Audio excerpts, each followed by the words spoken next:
Hey guys, going to do a video here on how to play Col Forbin's Ascent by Phish. I already did a video on Fly Famous Mockingbird. Obviously that's a more difficult song than this one, but the two pretty much go hand in hand. I'll put a link to that video if you haven't found it already. I'll put a link in the description of this one. And also in that description you'll find a PDF tab for this song. In case you're wondering what this big blob is next to me, that's my good friend Maddie having a little nap while I film YouTubes here. I should say before I get going, I did have a hard time figuring out some of Trey's chord voicings here. It's hard to tell what he's doing in some cases. And a lot of the time he's flat out just not really playing. He's singing the words during the verses and not doing much of anything on the guitar, letting Page hold down the chords on the piano. So I did my best to figure out the guitar voicings where I could hear them. I extrapolated some of those chords from what I'm hearing in the piano. But no promises on everything being 100% accurate here. I do think I'm pretty close, though. So the song kicks off with a hit on an A flat chord, just standard 4th fret bar chord here. And then it jumps up high and hits this diminished chord. It's a C diminished. Now I could do a whole video just on diminished chords. They're kind of interesting, complicated little animals, but suffice it to say that any note within the diminished chord could be considered the root note. In this case, I'm calling it a C diminished because the lowest note here, my index finger, is on a C, 10th fret, 4th string. From there I make a little bar down the 10th fret on the 3rd and 2nd strings as well. And then on the 1st and 3rd strings on the 11th fret with these two fingers, so I get this little 4-note chord. Now it's worth mentioning how this song is counted off because the timing's a little funny at the beginning. So I feel a slow count at the beginning, and then the hit on the A flat is on 2. So I count to 4 plus 1, and then the hit is on 2, and then this diminished chord comes on the and of the next 4, and you hit it and kind of do a little bit of a fall off. So it's going to be like this: 1, 2, 3, 4, 1, 2, 3, 4. I should call your attention real quick to how I'm playing this C diminished chord up high here. So on the downstroke of my pick, I actually don't have the pressure down on the chord yet. So mostly you're just hearing the click of my pick on the strings there. And then on the upstroke coming back up, I press down the pressure of the chord so that you can actually hear the chord, and it gets... And then you do a little fall off like that. Now the intro continues with this A flat chord, that high C diminished. And then after that high C diminished, we're going to drop down here and use the exact same shape that we had up here, down on the 4th position now, and it's an F sharp diminished. So the whole thing, when I put it together, is like this. I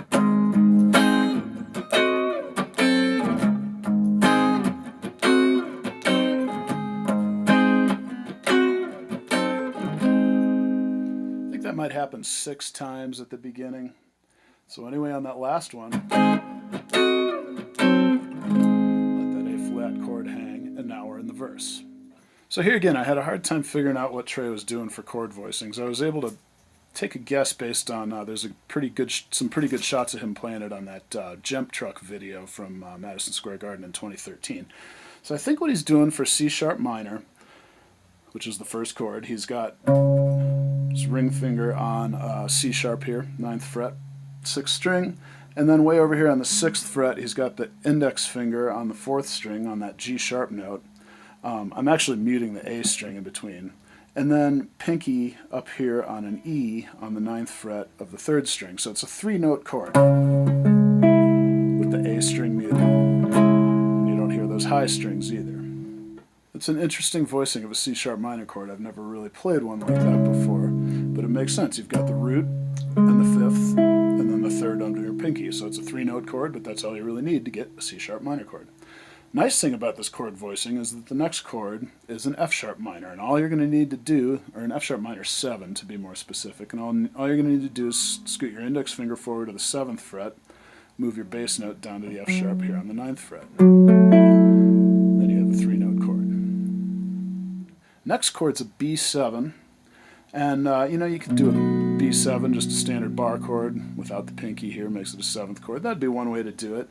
An interesting way to do it, and this kind of jives pretty well with what I think Page is doing on the piano, at least some of the time, This is going to actually end up giving you a B7 sharp 5 chord. It's a really cool sounding chord in this context. So you grab this B here on the 7th fret, skip a string, and then on the 4th string on the 7th fret as well, grab the A, that's the 7th.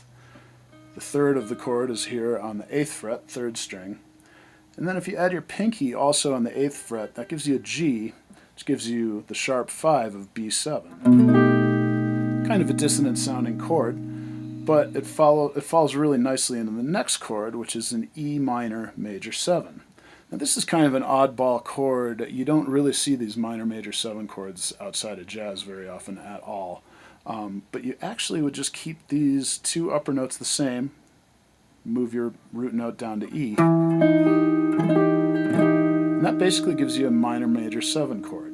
Major 7 in that case refers to the D sharp. Normally a minor chord is a minor 7th chord would have the flatted 7th in it. A minor major 7th has the natural 7th, a D sharp. Kind of an eerie sounding chord. From there it's going to move up to an F sharp minor.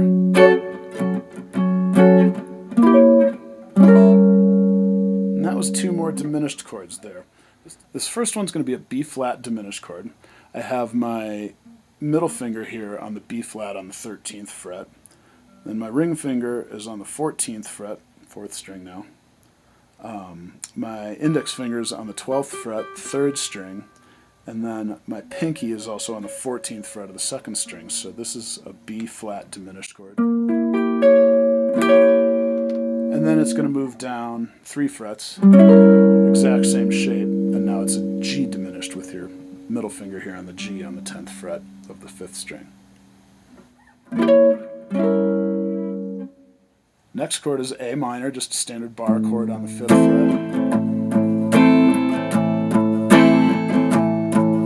And then back to A flat. And then one time just like the intro. And then we move on to the second half of the verse. This time I'll go through it a little quicker so you can hear it in rhythm, and I won't talk you through each of the chords. Saw those the first time through. So here we go with C sharp minor.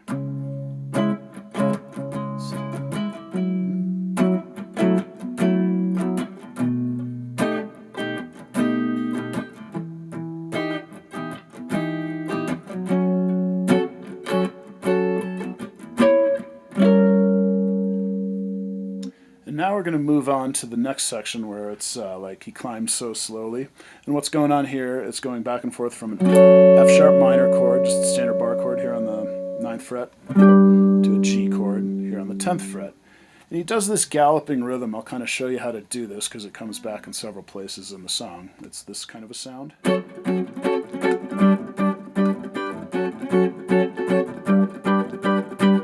So again, the kind of key to that rhythm is that I'm actually only squeezing down the chord on the beat. I have the chord basically fingered here, but I don't have the pressure down. And so I get this kind of gallopy thing. If I slow it down, you'll see that I'm just pressing the chord down one time on each beat, and then in between I have the pressure off, so you just hear the pick scratching on the strings.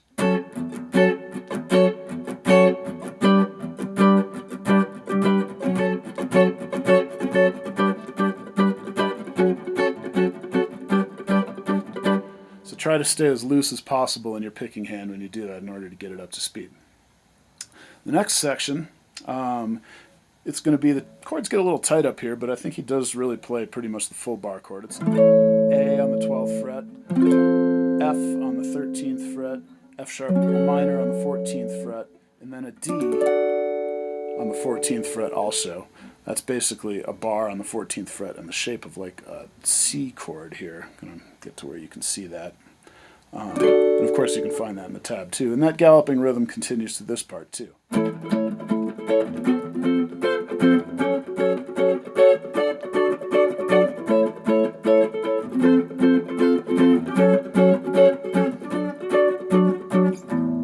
then we get to this big nasty guitar chord. I think what he's doing here is he's on the open E string, B on the 2nd fret, F on the 3rd fret, B again on the 4th fret, this little diagonal row here.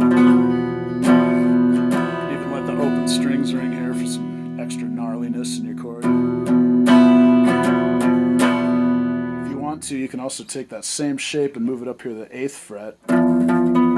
It gives you F, B, F instead of B, F, B. So basically the same chord, just a little higher voicing of it. And then the next thing that happens is we get to Suddenly Heard the Crack of Thunder.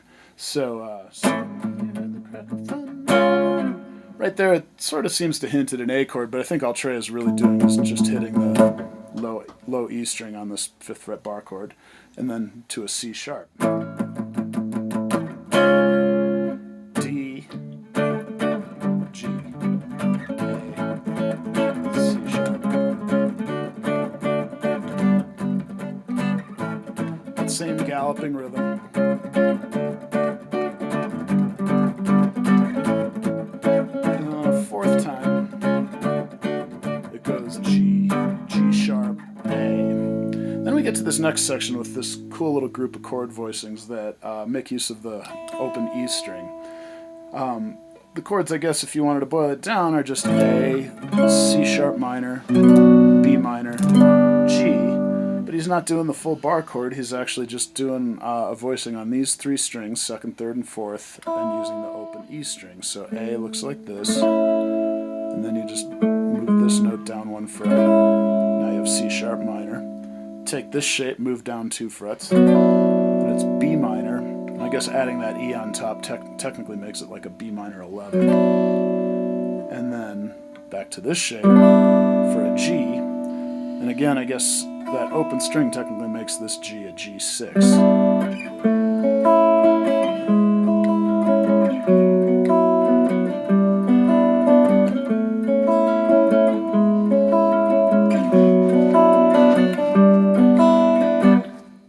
And then it's going to go back and forth between F sharp minor and G a few times. This is like Yours to Devour.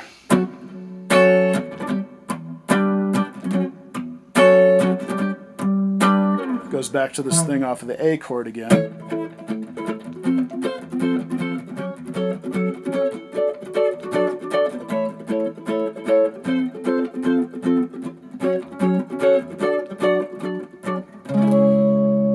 Then you just hit a C sharp minor chord and hold it, and we're going to go to this little guitar solo next. This solo is actually pretty simple. Essentially it's the same lick played in one position and then moved up 2 frets and played in another position, the way I have it tabbed out. You'll see that in the PDF tab if you grab that. It's going to look like this. I'm starting here, I'm basically in 7th position, meaning my index finger's on 7th fret. I bend here on the 9th fret of the 3rd string.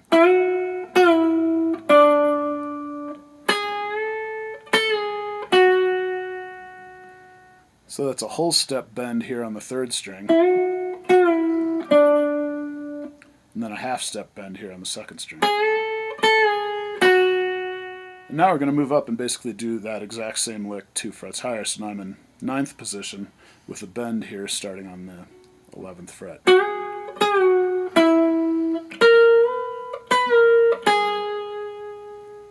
And by the way, when you're doing this part, you want your overdrives to be firing on all cylinders, because that last note there you want to hold as long as possible while the rest of the band sort of returns to that intro riff off of the A flat chord, and you're just letting that note ring the whole time.